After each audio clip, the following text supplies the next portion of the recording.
This is the last part of our orientation. I hope, Capstone students, that you are here. Now, maybe you have a question. Why are Capstone students required to do mini projects and robotics students are not required to do them? Well, in the first place, in Capstone, when you are also my Capstone students and at the same time my Robotics 2 students, when you go to the laboratory, that actually counts for two subjects because the content is the same.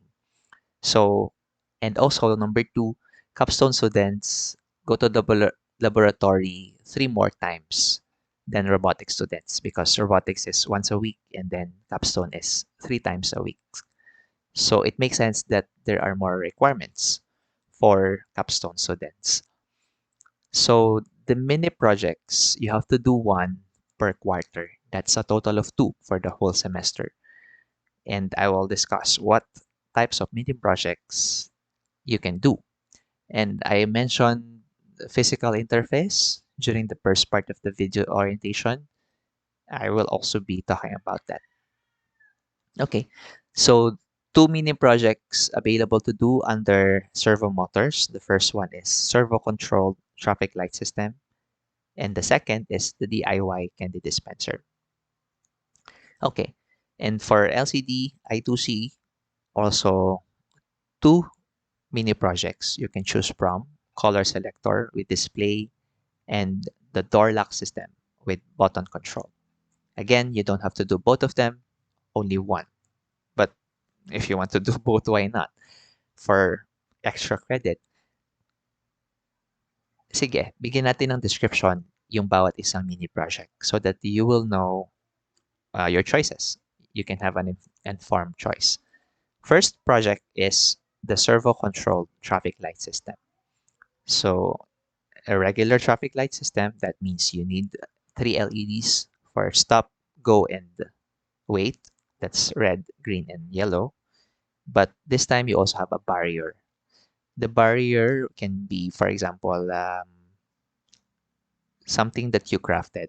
Basically, it can be a popsicle stick, and you will attach it on the servo motor arm. So what you want to do here is you want to block the passage. So maybe you can set up some sort of diorama, a highway diorama, where if the light is red, the servo motor arm would go down, blocking the cars from passing. Again, there are also optional enhancement for extra credit. You can add the buzzer kapag nag-yellow na siya as a sort of a warning that the barrier is about to go down. Or maybe you'd like to automate the movement of the servo motor by putting in movement sensors like IR proximity sensor or ultrasonic sensors. Now for project number two, it's DIY. Why did I put servo motor? That should be candy dispenser. DIY candy dispenser. So basically, this is the things that you can see in malls, but this time you have a push button that when you press the push button, the servo motor will open or will trigger the lever.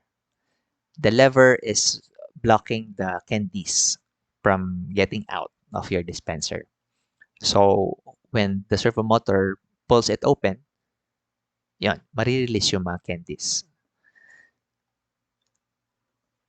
It can be candies, maybe small items are also possible, like for example, I don't know, medicines or pills. There are also enhancements that you can do. You can again automate hand detection so that kapag merong siyang na-detect na sumasahod, it will open the outlet by itself. You can add a speaker. Maybe you are marketing for kids so that the kids would love it when they hear the sound every time candy is dispensing. Okay, project number one again, but this time for LCD. Color selector with display. This is, you will use a potentiometer and the RGB LED. So basically, you are going to mix the colors of the RGB. Remember, the RGB LED can produce different um, color of lights, depending on the mixture of the red and the green makes this, and the blue and the green makes that. But here, you have some sort of like an upgrade because you will display the RGB values. How many percent red, how many percent green is this particular color? You will display that on the LCD. So I think it would be better to show you how that would work. So this is your RGB module, and this is your potentiometer. This is your LCD. So at this setting, this is the percentage of the colors. When you rotate that, you can see the shifting percentages, and also the changing colors. You can watch the colors change. Oh, okay. I'm incorrect. That was percentages, but the RGB values itself. Okay. How about the fourth one or the second in the case of LCD? Door lock system with button control. So, ano yung ginagawa mo dito? There are two buttons. Basically, if you press button number 1, it will lock the door. Button number 2 will unlock the door. And at the same time, you have an LCD that will display, I guess, the status if it is locked or unlocked. Okay, how are mini projects different from tasks? Maybe some of you are asking. Because when you do a mini project, you are required to do a physical interface. And you also need to video document your creation process. That means you might be working outside of class hours as well. And you have to buy your own components. You can group with another group so that you can save a little money. Kasi hindi natin pwedeng ipagamit no, yung ating gamit sa laboratory. Otherwise, kapag nagklase na yung iba, wala silang magagamit. Okay? But I suppose the components are minimal naman. So it won't be too expensive. And at the same time, pwede mo kasing i-glue stick yun doon sa iyong, let's say, a diorama or doon sa iyong physical interface. So definitely, hindi natin madaling matanggal kasi yung mga parts on your display. So that means hindi natin siya maipapagamit sa iba if you will be using the materials in the kit. So the next question might be, what are physical interfaces that I was talking about? When we are making a physical interface, this is for the user.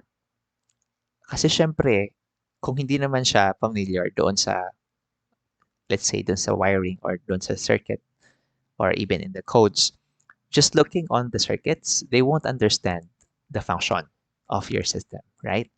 So you have to package it in a way for the user to know what they are seeing or how it works.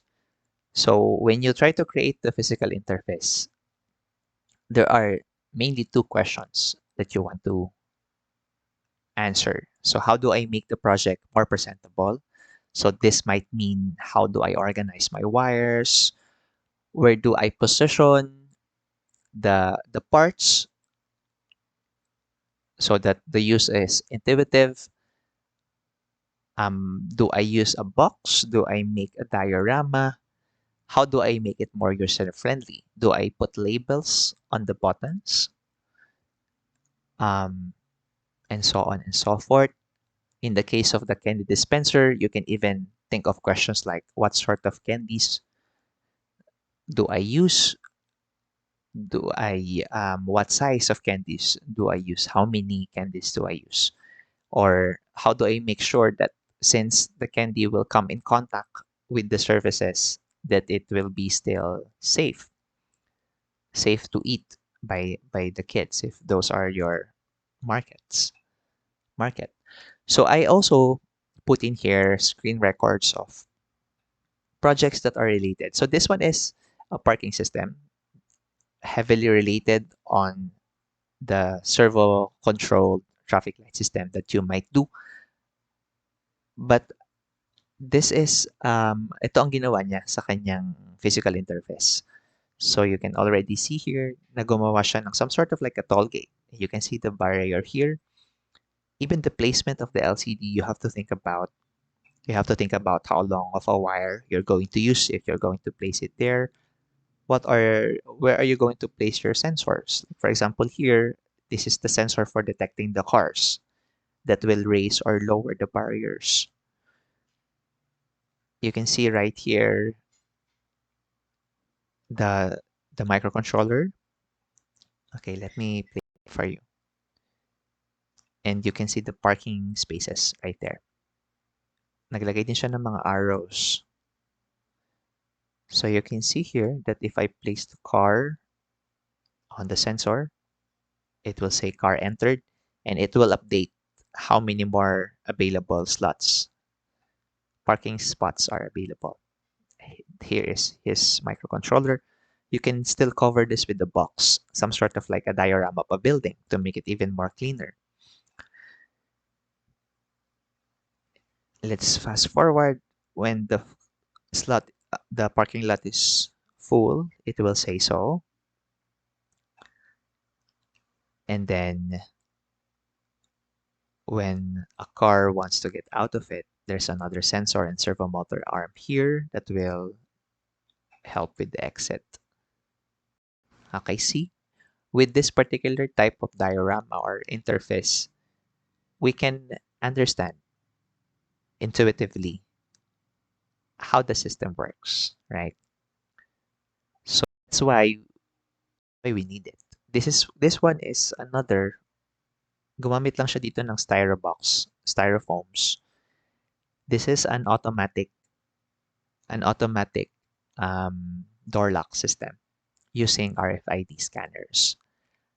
So I guess it doesn't look very realistic, but I guess the advantage here is you can easily cut the styrofoam into shapes that you want to do. So you can see here the IDs and the RFID keys. Nilagay niya dito yung scanner, and above that is the LCD. So kapag ibang key or ID yung in-scan niya, it will say so, wrong card. But the right card will, oh, that was a bit too fast. Nirelease nyo there's a lock behind. When you put the scan again, the servo motor would lock it again. Okay, now here's the back of the LCD. Here's your servo motor. Notice the wire here. So that means kapag nag-scan successfully, magta-turn yung servo motor to your right, and mahihila niya yung lock, yung bolt lock to the right as well. It also have a buzzer here. Lots of wires, but it's hidden behind the door, right? So it looks really clean in front. And here is the power source, another important thing that you have to think about. I'm guessing batteries by the look of these snaps. Okay, so those are the mini projects that you can choose from, as well as I gave you also some ideas how you will execute it. So that's the end of this video orientation. Thank you so much. If you have more questions, you can ask them during class.